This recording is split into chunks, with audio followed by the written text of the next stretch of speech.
Hello বন্ধুরা, কেমন আছেন সবাই? আশা করি খুব ভালো আছেন। আমার সামনে যে গাড়িটি রয়েছে এটি প্লাটিনা গাড়ি। এই গাড়িটির কাস্টমার যে সমস্যা নিয়ে এসেছে সেটি হচ্ছে যে গাড়িতে কিক মারলে কিকারে কোনো প্রেশার নেই, অর্থাৎ কোনো আমরা ফ্ল্যাগ খুলে দেখেছি এটার কোনো কম্প্রেসার নেই। আমরা প্রথমে আনুমানিক করেছিলাম যে এটার হয়তো ভ্যালভ ভেঙে যেতে পারে বা বাঁকিয়ে যেতে পারে, কিন্তু আমরা যে সময়ের ফ্ল্যাগের মুখে হাত দিয়ে কিক মারছি কোনো কম্প্রেসার নাই।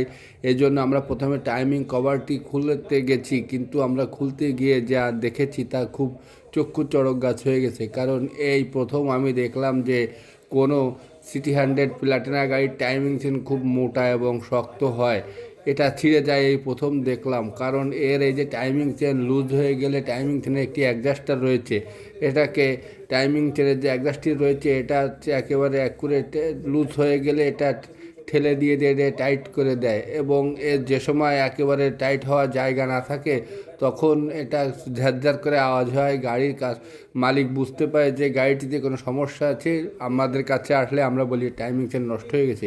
কিন্তু এখানে দেখছি এর অন্য সমস্যা, যে টাইমিং চেন গাড়ি ছিঁড়ে গেছে। বন্ধুরা, এই প্রথম দেখলাম যে কোনো গাড়ির টাইমিং চেন ছিঁড়ে যায়, যেমন সিটি 100 প্লাটিনা গাড়ির এই যে টাইমিং চেন ছিঁড়ে গেছে।